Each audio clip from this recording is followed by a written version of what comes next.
रात के इस पहर में बड़े शहर की ऊंची अट्टालिकाएं आकाश को छू रही थी और लाखों दीपकों की दीप्ति से पूरा नगर प्रकाशित था। नीचे पथों पर वाहनों की मुख्य बत्तियों की एक अथाह सरिता बह रही थी। इसी चहल पहल के मध्य श्री तेजेंद्र, जो कि एक बहुराष्ट्रीय संस्थान के अत्यंत बुद्धिमान और सूक्ष्म दृष्टि वाले कार्यपालक थे, शहर पहुंचे। उनका एकमात्र लक्ष्य था एक जटिल व्यापारिक समझौते को अंतिम रूप देना। आलीशान निवास और थकावट तेजेंद्र ने सीधे नगर के सर्वाधिक भव्य और उन्नत विश्रामालय होटल में प्रवेश किया। स्वागत कक्ष की संगमरमर की धरती और मंद उत्कृष्ट प्रकाश व्यवस्था में एक विशेष शांति व्याप्त थी। उन्होंने काउंटर से अपनी कक्ष कुंजी ली और अपने विशेष कक्ष की ओर प्रस्थान किया। पूरे दिन बैठकों का क्रम चला, जिसमें हर कथन, हर कागज और हर अनुबंध पर गहनता से ध्यान देना पड़ा। जागरूकता का क्षण कार्य समाप्त करने के उपरांत तेजेंद्र अपने भव्य कक्ष में केवल मेज पर रखे दीपक के स्वर्णिम प्रकाश में संगणक और फैले हुए आवश्यक दस्तावेजों पर झुके हुए थे। नगर का कोलाहल अब घट चुका था और कमरे के भीतर एक गहन शांति थी। वह अपनी आगामी योजना पर विचार कर रहे थे, तभी अचानक खट खट खट खट कक्ष के भारी द्वार पर बहुत ही मृदु, लगभग संकोची ध्वनि में दस्तक हुई। तेजेंद्र चौंक उठे। इतनी देर रात न तो कक्ष सेवा आती है और न ही कोई परिचित उन्हें यहां जानता था। उनके मस्तिष्क में एक जागरूकता का संकेत बज उठा। संदिग्ध से सामना उन्होंने धीरे से उठकर द्वार के गुप्तछिद्र से बाहर देखा। एक साधारण कोट पहने एक व्यक्ति खड़ा था, जो कुछ व्यग्र प्रतीत हो रहा था।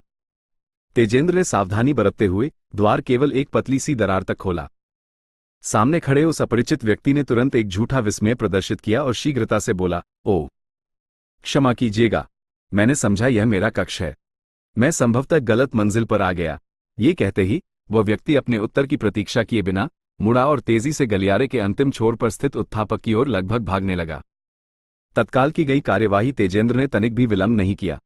जिस तेजी से चोर भागा था, उसी तेजी से तेजेंद्र ने द्वार बंद किया और तुरंत दूरभाष उठाया। उनकी वाणी शांत किंतु स्पष्ट और निर्णयात्मक थी। "सुरक्षा विभाग, मेरे कक्ष की मंजिल पर एक व्यक्ति धूसर रंग की जैकेट में उत्थापक की ओर भागा है। उसे तत्काल पकड़ो। वो चोर है, कोई चूक नहीं होनी चाहिए।" कुछ ही क्षणों में सुरक्षा कर्मियों ने उसे पकड़ लिया और उसके थैले से मुख्य कुंजियां और चोरी के उपकरण बरामद हुए। साधारण तर्क का रहस्य जब सुरक्षाकर्मी उसे पकड़कर लाए और संशय भरे स्वर में पूछा, "महोदय, आपने इतनी जल्दी कैसे जान लिया कि यह छल कर रहा था?" वो तो एकदम सामान्य लग रहा था, तेजेंद्र ने गर्व से मुस्कुराते हुए समझाया। "ये बहुत साधारण सी मानवीय प्रतिक्रिया है जिसे अपराधी विस्मृत कर गया। सोचिए, यदि वो सचमुच अपने कक्ष के सामने खड़ा होता तो वो द्वार खटखटाता नहीं, बल्कि अपनी कुंजी निकालकर सीधे उसे खोलने का प्रयास करता। उसने केवल ये जानने के लिए दस्तक दी कि कक्ष रिक्त है या नहीं। इस एक छोटी सी त्रुटि ने उसकी संपूर्ण योजना को उजागर कर दिया। सभी सुरक्षाकर्मी उनकी मेधा और त्वरित निर्णय लेने की क्षमता के प्रशंसक हो गए। तेजेंद्र की गहन जागरूकता ने विश्रामालय में एक बड़ी चोरी को विफल कर दिया।